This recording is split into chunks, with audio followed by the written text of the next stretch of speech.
Lost Media. Lost Media é um tema muito diverso.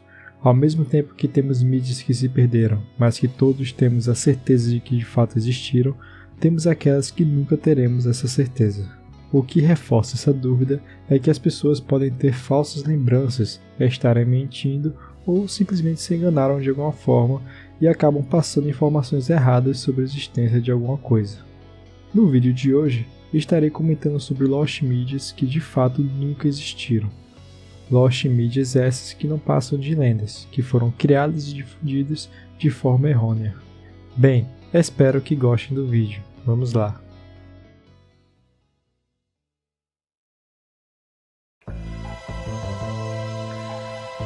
Hellraiser é um clássico filme de terror britânico lançado em 18 de setembro de 1987, que foi dirigido por Clive Barker.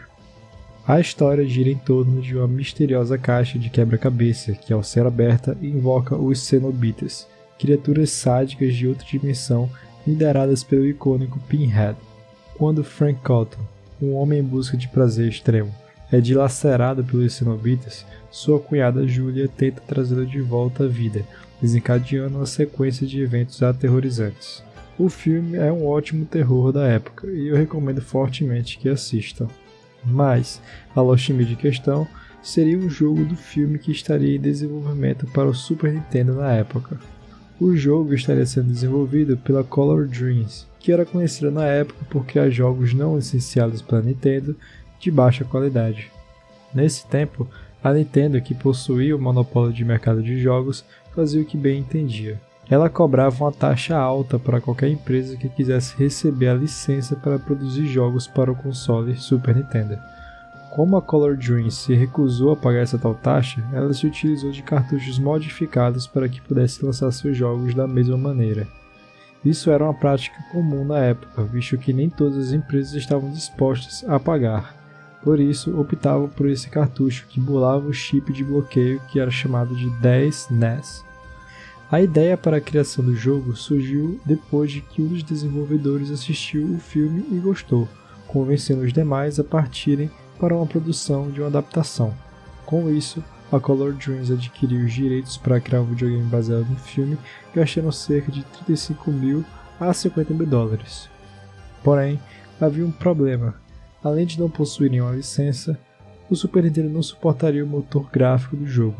Então foi contratado um engenheiro especialmente para criar um cartucho especial para o jogo.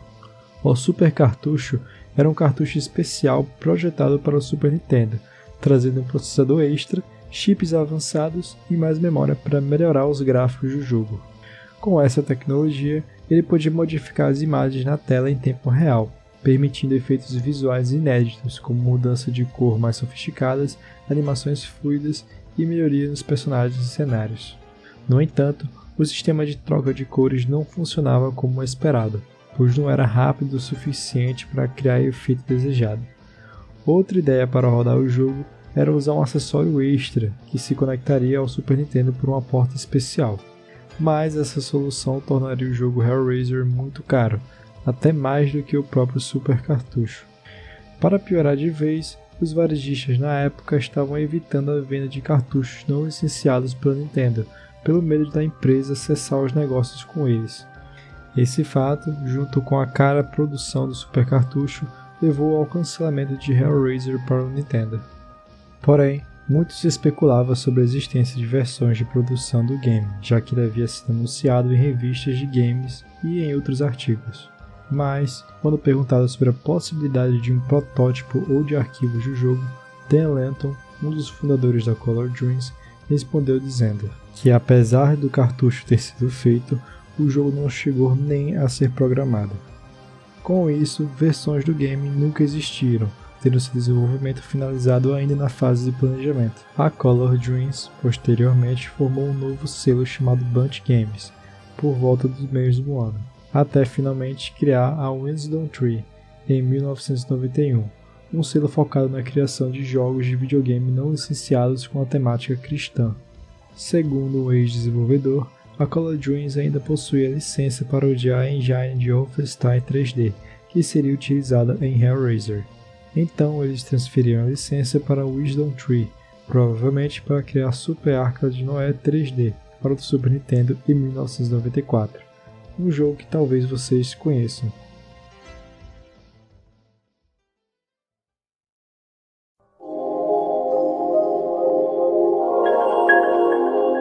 Initial D é um popular mangá de corrida de rua e série de anime que foi escrita e ilustrada por Shuichi Shigeno em 1995 a 2013.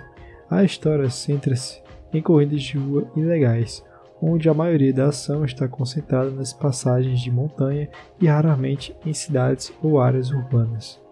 Initial D também é conhecido por ter alguns jogos desenvolvidos pela Sega. Porém, um dos maiores rumores que circulavam sobre o mangá é de que ele teria um jogo para um Nintendo DS. No entanto, este suposto jogo havia sido cancelado posteriormente e se chamaria Initial D X. As pessoas acreditavam nisso por causa de um suposto erro que aconteceu no site da Sega na época. Esse erro é referente a uma escapadinha que a produtora deu em seu site, que supostamente teria revelado algumas capturas de tela do jogo e uma menção oficial, mas que, segundo a história, teriam sido rapidamente excluídas. Tais capturas de tela teriam sido salvas e compartilhadas da internet afora. Elas eram a principal fonte de toda essa crença sobre a existência do jogo, que teria como data de lançamento o ano de 2008. Mas, em 13 de junho de 2021, o usuário Eimiko no subreddit Initial D fez uma apresentação de provas de que o jogo de fato nunca havia existido. Primeiramente, eles refutaram as capturas de tela do jogo, que na verdade eram do Initial D para PlayStation 1, retiradas com um telefone antigo. Além disso, eles notaram que os rumores sobre o jogo vinham sempre de um mesmo usuário, de nome KingZell. Para cravar com toda certeza a inexistência do game, eles conseguiram contato com Kenichi Sasaki, o ex-chefe da Sega Rosso e produtor de jogos Initial D, que prontamente afirmou que nunca houve um título em produção para o Nintendo DS.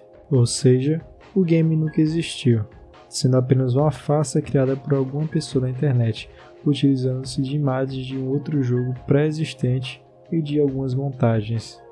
Logo é seguro dizer que tal Lost Media nunca existiu, tendo sido 100% fabricada.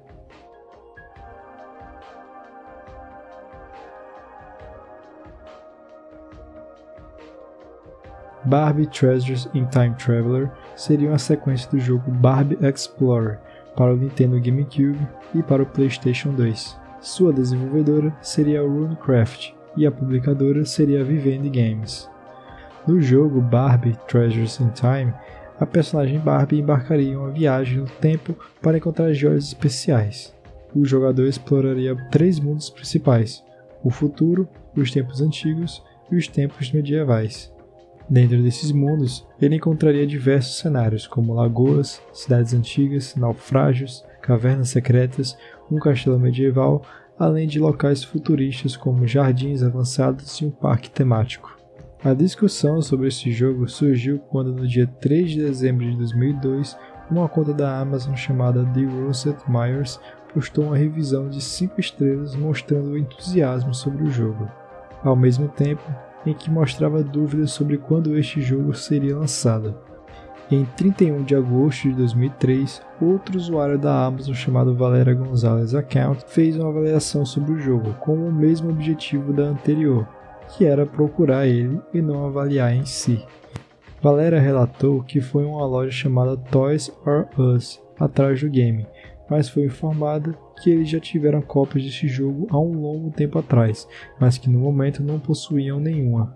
A review de Valéria termina com ela pedindo para que possíveis vendedores contactassem caso tivessem uma cópia do game.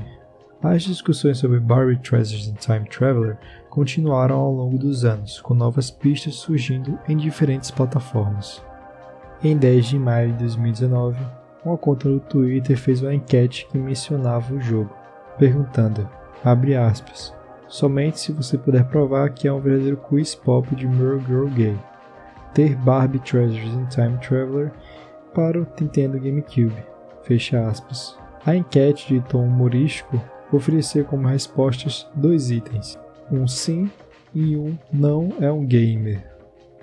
Esse tweet chamou a atenção de outra conta, chamada Pink Noise, que em 26 de junho de 2022 respondeu perguntando diretamente: "Você tem o jogo?" No entanto, o autor do tweet original nunca interagiu com a resposta, e suas mensagens diretas permanecem fechadas.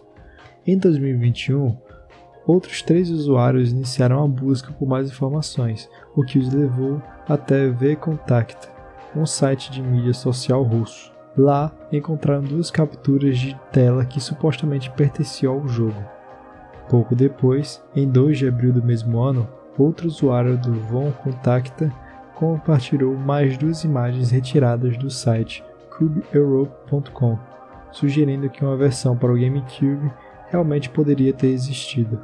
A investigação tomou um rumo inesperado em 26 de junho de 2022, quando Pink Noise, conhecido por suas speedruns de jogo da Barbie, encontrou no LinkedIn um perfil de um ex-produtor sênior da Vivendi Games, a editora do suposto jogo. Um dia depois dessa descoberta, um outro usuário tentou entrar em contato com este ex-produtor da Vivendi via LinkedIn. No entanto, mesmo com a conta ativa, a mensagem foi completamente ignorada. Porém, Pink Noise também havia encontrado outra pessoa de interesse no LinkedIn, e esta pessoa teria sido responsável pelo trabalho conceitual do game. No perfil desse artista, ainda mencionava que ele havia trabalhado em um jogo chamado Barbie Treasures in Time para PlayStation 2, Xbox e GameCube. Essa informação sugeria que uma versão para Xbox também poderia ter sido planejada. No mesmo dia dessa descoberta, em um fórum do site francês SenseCritique.com, um usuário chamado Lulu654 afirmou ter avaliado Barbie Time Traveler com uma nota de 6/10, levantando ainda mais questões sobre a sua possível existência, mas que, claro, provavelmente era só mais um troll da internet. Finalmente, finalizando as buscas, Pink Noise conseguiu contato direto com Simon Pashley. Em sua resposta, Pashley foi categórico ao afirmar que Runecraft era uma empresa preguiçosa, na qual muitos trabalhavam apenas pelos altos salários. Ele também revelou que todos os arquivos de Barbie Treasures in Time foram perdidos quando um dos estúdios da Runecraft, localizados em Leeds, foi fechado. No mesmo e-mail, Pashley afirmou: o jogo não estava nem perto de terminar, nem mesmo no estágio alpha, confirmando que nunca houve sequer uma versão funcional do jogo. Ou seja, as pessoas pensavam que havia pelo menos uma cópia jogável do game. Elas quebraram a cara, já que nenhum alpha foi feito, cravando de vez a inexistência de sequer um protótipo do jogo. Claro que podem haver artes conceituais ou scripts do game, já que algumas pessoas relataram terem trabalhado de alguma forma nele, como já dito anteriormente, mas o fato é que tal jogo da Barbie nunca existiu.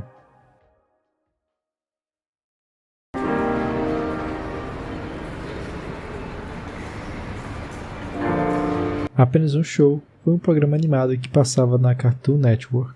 A animação é conhecida por ser muito divertida e teve vida entre os anos de 2010 a 2017, quando teve o seu último episódio lançado. No entanto, muito se falava sobre os 2 episódios pilotos que foram feitos antes do piloto original, que foi lançado antes do primeiro episódio. O piloto original teve o nome de Primeiro Dia, mas alguns clipes que antecederam esse piloto levaram os fãs a acreditarem que outros 2 pilotos poderiam ter existido. Ambos os clipes foram animados usando a ferramenta extinta Flash. O primeiro clipe mostrava Mordecai Rigby disputando uma tigela de cereais nos socos. Já o segundo os mostrava jogando pedra e papel e tesoura. Esses clipes seguiam o enredo do piloto original, o que foi lançado, e era acreditado que eles eram pedaços de um piloto completo, todo feito em Flash. Porém, em 15 de dezembro de 2021, Eric J. Pringle, que animou os clipes em Flash, confirmou no Twitter uma pergunta sobre o piloto do Flash, que o piloto não estava animado em Flash, nem havia um piloto completo animado em Flash.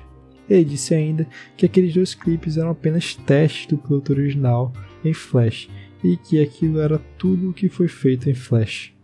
Logo, não havia piloto nenhum feito 100% em Flash, e tudo que havia dos 2 pilotos perdidos estava na verdade na íntegra na internet com aqueles 2 clipes.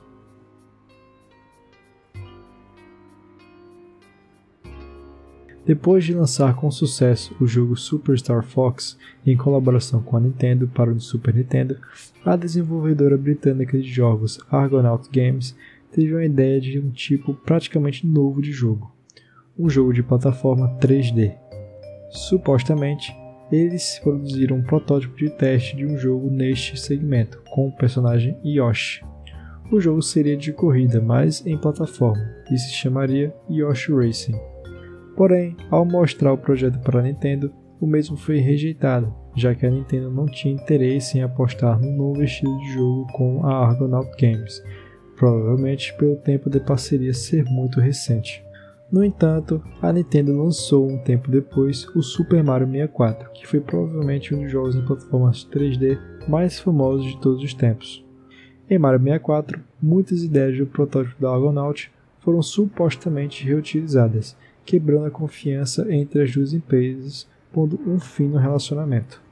No entanto, em 12 de maio de 2024, o Did You Know Gaming, um canal no YouTube que cobre vários tópicos de torno de videogames, lançou um vídeo verificando vários rumores em torno de projetos de Mario cancelados, com um deles sendo o Yoshi Racing. Em sua pesquisa, eles foram capazes de verificar muitos aspectos da história, com o principal sendo que, embora o projeto existisse, não era nada jogável, e eram apenas animações de teste. Eles também mencionaram que, de acordo com um desenvolvedor anônimo, o projeto foi chamado de Yoshi Racers, e não Yoshi Racing. Também foi mencionado o jogo Croc, que se assemelhava bastante à ideia original que a Argonauts tinha com Yoshi Racers, tendo o visual do personagem principal muitas semelhanças com o Yoshi. Então, apesar de ter servido de inspiração para o jogo Croc, que como podemos observar, o próprio modelo do jogo se assemelha bastante com o Yoshi, Yoshi Racing, ou melhor, Yoshi Racers, nunca saiu do papel.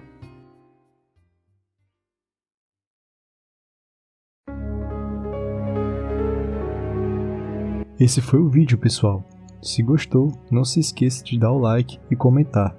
Também considere se inscrever no canal para ficar atento aos novos vídeos. No mais, é isso aí. Valeu!